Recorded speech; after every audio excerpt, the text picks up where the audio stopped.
গল্প শুরু হয় একজন বৃদ্ধ মহিলাকে দেখে। মহিলাটির নাম জিয়া। তার স্বামীর মৃত্যুর পর সে তার ছেলে শাওয়ের সাথে বেজিং শহরে চলে গিয়েছিল, কিন্তু আজ বহু বছর পরে সে আরও একবার নিজের শহরে ঘুরতে এসেছে। তার ছেলে শাও বলে, আমাদের শহরটা এখন বেশ উন্নত হয়ে গিয়েছে। আমরা যখন এই শহর ছেড়ে চলে গিয়েছিলাম সেই সময় এই বিশাল আকারের ব্রিজগুলো নির্মাণ হয়নি, তাই মানুষজন নৌকার মাধ্যমে নদী পারাপার করত, যেটা ছিল খুবই সময় সাপেক্ষ। তাই সবার পছন্দের একমাত্র উপায় ছিল এই ক্যাবল কার, যার সাহায্যে খুব দ্রুত সময়ে নদী পার হওয়া যেত। কেবল কারগুলো এখনও আছে, কিন্তু এগুলো এখন শুধু পর্যটকদের আকর্ষণ করার জন্যই রাখা হয়েছে, কারণ সবাই এখন ব্রিজ দিয়ে যাতায়াত করে। এই ব্রিজগুলো যে সকল ইঞ্জিনিয়াররা নির্মাণ করেছে তারা বেশিরভাগই হচ্ছে বাবার ছাত্র। এরপর তারা গাড়ি থেকে নেমে কেবল কারে উঠে পড়ে তাদের গ্রামে যাওয়ার উদ্দেশ্যে। তারা তাদের গ্রামে কেবল কার স্টেশনে এসে পৌঁছায়। কেবল কারের স্টেশনকে রোপওয়ে স্টেশন বলা হয়। জিয়া দেখে তাদের গ্রামের সেই ব্যস্ততম রোপওয়ে স্টেশনটি এখন শুধুমাত্র একটি পর্যটন কেন্দ্র। লোকজন এখানে শুধুমাত্র ঘুরতে আসে। এরপর তারা স্টেশনের সামনে একটি রেস্টুরেন্টে খাবার খেতে বসে। জিয়া লক্ষ্য করে ওখানকার এক বৃদ্ধ দোকানদার একটি কুকুরকে খাবার দিচ্ছে। এমনকি বাচ্চারা যখন কুকুরটাকে বিরক্ত করছিল তখন সেই দোকানদার বাচ্চাদেরকে গালমন্দ করে সরিয়ে দেয়। এই দেখে জিয়া বেশ অবাক হয় এবং তার কিছু একটা মনে পড়ে। তাই সে বিষয়টা দেখার জন্য সামনে এগোয় এবং ওই কুকুরটাকে দেখে সে একদম হতবাক হয়েছে। এখানে গল্প 15 বছর অতীতে চলে আসে। তখন জিয়া তার স্বামী এবং 2 ছেলেমেয়ের সাথে এই গ্রামে বসবাস করত। বাড়ির সামনেই তাদের একটি ছোট্ট দোকান ছিল। সেই দোকানে তারা নিত্য প্রয়োজনীয় জিনিসপত্র বিক্রি করত। প্রতিদিনের মতো সেদিন সকালেও জিয়া তার স্বামীর খাবারের ব্যাগ রেডি করে দিচ্ছিল। তার স্বামী মিস্টার জিন একটি ইঞ্জিনিয়ারিং কলেজের প্রফেসর। তার কলেজটা হচ্ছে শহরে, তাই সে দুপুরে খাবার সাথে করে নিয়ে যায়। মিস্টার জিন ফুটবল খেলা দেখতে খুব ভালোবাসে, তাই যে সকল ম্যাচ গভীর রাতে দেখানো হয় সেই ম্যাচগুলো সে তার ছেলেকে রেকর্ড করে রাখতে বলে। তার ছেলে শাও রাত জেগে কম্পিউটারে কাজ করে। তার স্বপ্ন সে নিজে থেকে কিছু একটা করে দেখাবে। সব সময় কম্পিউটারের সামনে বসে থাকে বলে তার মা বাবা তাকে অনেক বকাঝকা করত। তার মা জিয়া মহাজাং খেলতে খুব ভালোবাসে। মহাজাং হচ্ছে চীনের ঐতিহ্যবাহী একটি খেলা, যেটা অনেকটা তাস বা দাবার মতো, কিন্তু এটা টাকার বিনিময়ে অথবা বাজিতে খেলতে হয়। জিয়ার বন্ধুরা প্রায় সময় তার দোকানের সামনে মহাজং খেলতো। খেলায় বেশিরভাগ সময় জিয়াই জয়ী হতো এবং সে যখন দোকানের কাজে ব্যস্ত থাকে তখন তার হয়ে তার স্বামী মিস্টার জিনকে মহাজং খেলতে বলে। কিন্তু জিন মহাজং খেলায় মোটেও ভালো ছিল না। তারপরও সে তার স্ত্রীর ভয়ে খেলতে যায় এবং উল্টাপাল্টা খেলা শুরু করে। এতে জিয়া তার উপরে প্রচণ্ড রেগে যায় এবং বলে, এত বছর হয়ে গেল এখনও ঠিকভাবে মহাজং খেলতে পারো না, তুমি প্রফেসর হলে কিভাবে? জিন বলে, এসব অপ্রয়োজনীয় গেম আমার পক্ষে খেলা সম্ভব নয়। এই বলে সে তার খাবারের ব্যাগ নিয়ে কলেজের উদ্দেশ্যে বেরিয়ে পড়ে। সে তাদের গ্রামের রোপওয়ে স্টেশনে চলে আসে।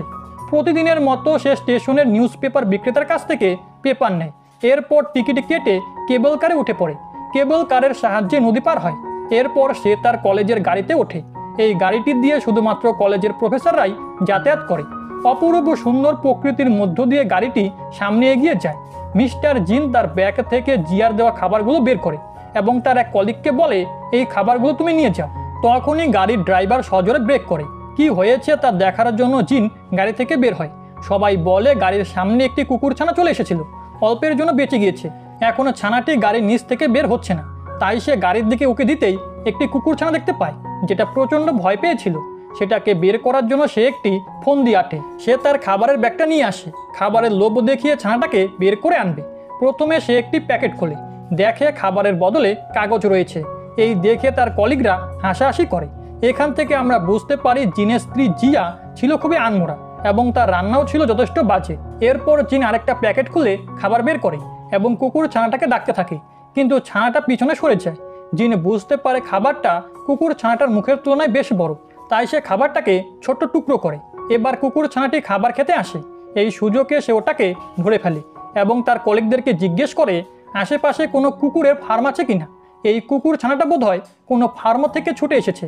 তখন একজন তাকে বলে, পাশেই একটি কুকুরের ফার্ম রয়েছে, তুমি গিয়ে খোঁজ করতে পারো।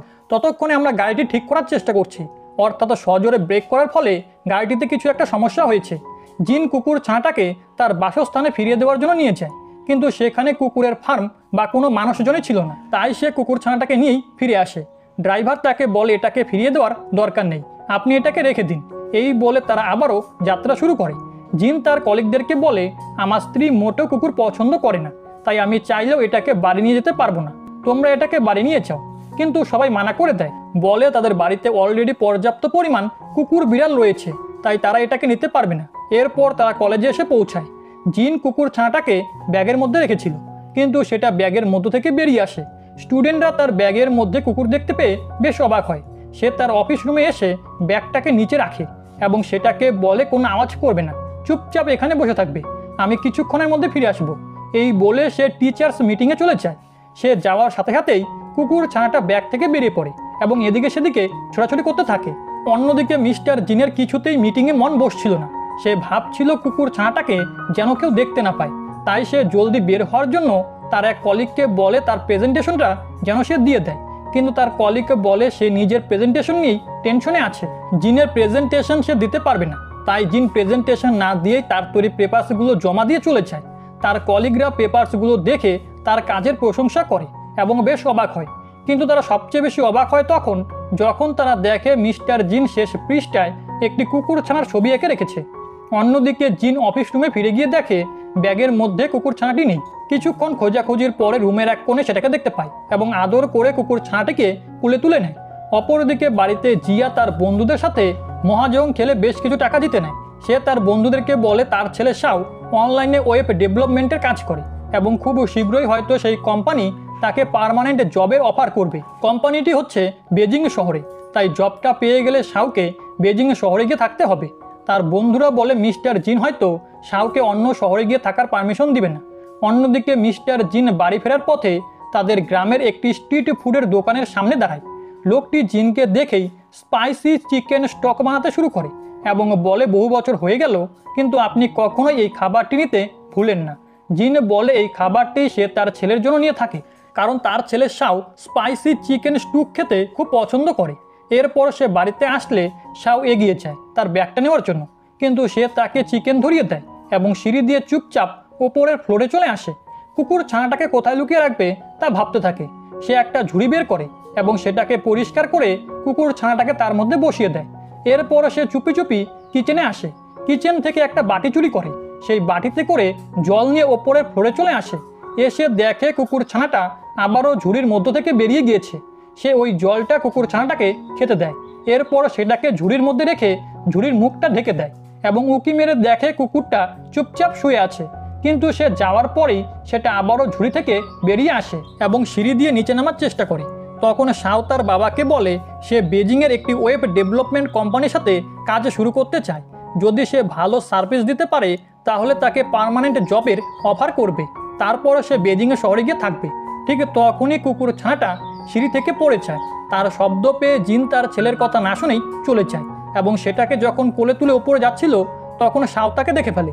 জিন তাকে চুপ করে থাকতে বলে, কিন্তু শাও তার মাকে ডাক দেয়। এরপর সেই কুকুর ছানাটার জন্য ঘরে বিচার বসানো হয়। জিয়া বলে বিয়ের আগে আমি তোমাকে কিছু শর্ত দিয়েছিলাম, তার মধ্যে উল্লেখযোগ্য একটি শর্ত ছিল বাড়িতে কুকুর ছানার প্রবেশ নিষেধ, কারণ ছোটবেলায় আমাকে কুকুর কামড়েছিল। এরপর থেকে কুকুর দেখলেই আমি প্রচণ্ড ভয় পাই, কিন্তু এখনও তোমার কোলে এটা কি? তখন জিন তাকে সমস্ত কাহিনী বলতে থাকে যে কিভাবে সে এই কুকুর ছানাটাকে খুঁজে পেয়েছে। সে বলে এটা আমাদের গাড়ির নিচে চলে এসেছিল, এরপর সেটাকে ফিরিয়ে দেওয়ার জন্য সেই গ্রামে গিয়েছিলাম, কিন্তু সেখানে কেউ থাকে না এবং আমার কলিগরাও এটাকে নিতে চায়নি, তাই এটাকে সাথে করে নিয়ে এসেছি। এখন এটাকে আমাদের দোকানের সামনে রাখবো, যদি কেউ এটাকে নিতে চায় অর্থাৎ অ্যাডপ্ট করতে চায় তাহলে তাকে দিয়ে দিব। তার এসব কথা শুনে জিয়া রেগে যায়। জিন শাওকে রাগ দেখিয়ে বলে তোর জন্য এসব কিছু হয়েছে। এরপর দেখা যায় সে কুকুরটাকে দোকানের সামনে নিয়ে বসে আছে। একজন কাস্টমার এসে কুকুর ছানাটাকে দেখে এবং জিজ্ঞেস করে আপনি কি কুকুর বিক্রি করেন? তার কথাবার্তা এবং ব্যবহারে মিস্টার জিন রেগে যায় এবং তাকে দূর করে দেয়। তাদের দোকান থেকে কিচেনটা সরাসরি দেখা যায়। কিচেনে জিয়া কাজ করছিল। সে জিয়ার চোখ ফাঁকি দিয়ে দোকান থেকে একটি খাবার নেয় এবং কুকুর ছানাটাকে খাওয়ায়। তখনই জিয়া দোকানের দিকে তাকায় এবং জিন অভিনয় করে অন্যদিকে তাকিয়ে থাকে। এরপর একজন মহিলা কাস্টমার আসে তার বাচ্চাকে নিয়ে। বাচ্চাটা খুবই দুষ্ট স্বভাবের ছিল এবং সে কুকুর ছানাটাকে নিতে চাইছিল, কিন্তু জিন তাদেরকে মানা করে দেয়। এরপর একজন বয়স্ক মহিলা আসে, কিছু না বলেই কুকুর ছানাটাকে তুলে নেয়। এতে কুকুর ছানাটা বেশ ভয় পেয়ে যায়। বিষয়টা জিনের মোটেও ভালো লাগে না, তাই সে বলে এই কুকুরটা মহিলাদেরকে কামড়ায়। এটা শুনে মহিলাটি ভয় পেয়ে চলে যায়। আর এসব কিছু দূর থেকে জিয়া লক্ষ্য করছিল। সে জিনকে বলে এটাকে আজ রাতের জন্য রাখতে পারো। এই শুনে জিন তাকে ধন্যবাদ দিয়ে কুকুর ছানাটাকে নিয়ে ঘরে চলে যায়। এবং সেটাকে সোফায় বসিয়ে ফুটবল ম্যাচ দেখতে থাকে।